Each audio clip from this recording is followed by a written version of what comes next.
शुक्रार 27 सप्टेंबर पागयोन Vinson Paul यादनीक सोमोरण मुखेल वोड उतरांनी आनी कोन्यांनी तुज्या बापायक मान दी नियाळाक आदार अशें म्हणटात. We never know the love of a parent till we become parents ourselves.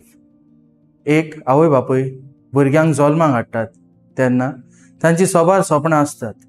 एक आवय आपल्या भुरग्याक बरे भाशेन जल्माक हाडूंक जाय म्हूण जायते कोश्ट दूख सोंसता. पूण जेन्ना भुरगें जल्मता तेन्ना ही आवय आपणे सोंसलेले त्रास विसरता आनी खुशालकायेन दोगांय आवय आनी बापूय भुरग्याक जिवितांत येवकार दितात. तशेंच तांकां बरी देख गिन्यान आनी देव भिरांतीन व्हड करतात.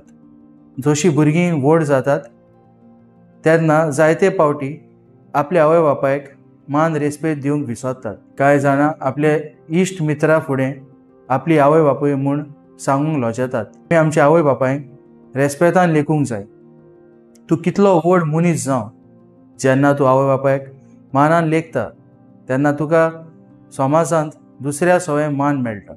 जेन्ना आमी आवय बापाय जाता तेन्ना आमकां आपल्या आवय बापायचे कोश्ट दूख सजमून येता. आयच्या वाचपान जेजू आमकां आपल्या आवय बापायक मानान लेखूंक शिकयता. जेन्ना आमी आमच्या आवय बापायक मानान लेखता तेन्ना आमी आमच्या स्वर्गीच्या बापायक मान दिता.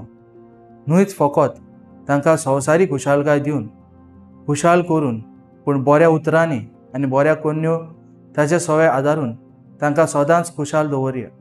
म्हजो थाराव आवय बापायक मानान आनी रेस्पेदान लेखूंक हांव वावुरतलों.